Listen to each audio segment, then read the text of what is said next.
बोलो शंकर भगवान की जय।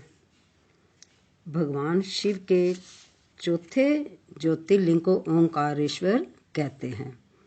ओंकारेश्वर का स्थान मालवा प्रांत में नर्मदा नदी के तट पर है। यहाँ ओंकारेश्वर और अमलेश्वर नामक दो पृथक पृथक लिंग हैं, परंतु दोनों ही एक ही ज्योतिर्लिंग के दो स्वरूप माने जाते हैं। बोल शंकर भगवान की जय। नमः शिवाय ओम नमः शिवाय, हर हर भोले नमः शिवाय। भगवान का शंकर जी का चौथा ज्योतिर्लिंग ओंकारेश्वर। ऋषियों ने कहा, महाभाग सूत जी, आपने अपने भक्त की रक्षा करने वाले महाकाल नामक शिवलिंग की बड़ी अद्भुत कथा सुनाई।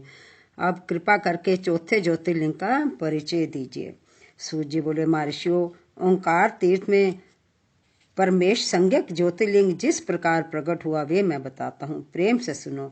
एक समय की बात है, नारद मुनि ने गोकर्ण में शिवजी की पूजा की। इसके पश्चात वे विंध्याचल पर्वत पर गए।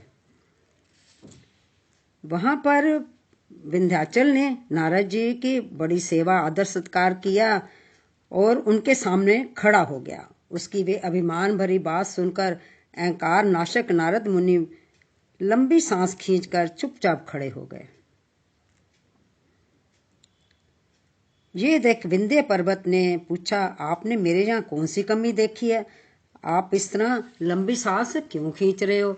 नारद जी ने कहा, भैया तुम्हारे यहाँ सब कुछ है, फिर भी मेरू पर्वत तुमसे बहुत ऊंचा है। उसके शिखरों का विभाग देवताओं के लोकों में पहुंचा हुआ है, किंतु तुम्हारे शिखर का भाग वहां कभी नहीं पहुंच सका है। सूत जी कहते हैं, ऐसा कहकर नारद जी वहां से आ गए। परंतु विंध्य पर्वत मेरे जीवन आदि को धिक्कार है, ऐसा सोचता हुआ मन में संतप्त हो उठा। अच्छा, अब मैं विश्वनाथ भगवान शंभु की आराधना पूर्वक तपस्या करूंगा, ऐसा हार्दिक निश्चय करके वे भगवान शंकर की शरण में गया। तदंतर जहाँ साक्षात ओंकार की स्थिति है, जहाँ वो ज्योतिर्लिंग है, वहाँ प्रसन्नता पूर्वक जाकर उसने शिवजी की पार्थिव मूर्ति बनाई और 6 मास तक निरंतर शंभु की आराधना करके शिव के ध्यान में तत्पर हो गया और अपने सांस से हिला तक नहीं। विंध्याचल की ऐसी तपस्या देखकर पार्वती पति प्रसन्न हो गए। उन्होंने विंध्याचल को अपना वे स्वरूप दिखाया जो योगियों के लिए भी दुर्लभ है।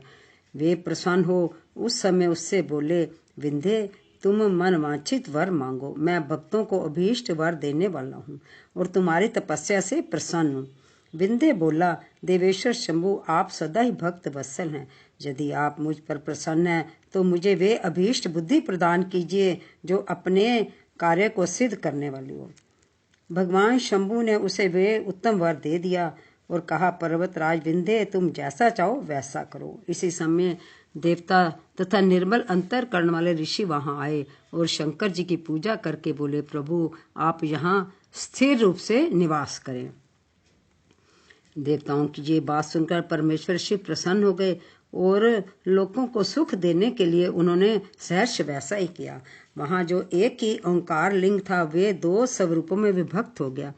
प्रणव में जो सदा शिव थे वे ओंकार नाम से विख्यात हुए और पार्थिव मूर्ति में जो शिव ज्योति प्रतिष्ठित हुई उसकी परमेश्वर संज्ञा हुई।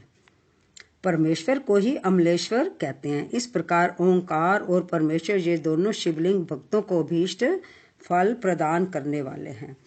उस समय देवताओं और ऋषियों ने उन दोनों लिंगों की पूजा की और भगवान वृषभ ध्वज को संतुष्ट करके अनेक वर प्राप्त किए। तत्पश्चात देवता अपने अपने स्थान को गए और विंध्याचल भी अधिक प्रसन्नता का अनुभव करने लगा। उसने अपने अभीष्ट कार्य को सिद्ध किया और मानसिक परिताप को त्याग दिया। जो पुरुष इस प्रकार भगवान शंकर का पूजन करता है वे माता के घर में फिर कभी नहीं आता और अपने अभीष्ट फल को प्राप्त कर लेता है। इसमें कोई संशय नहीं है। बोल शंकर भगवान की जय।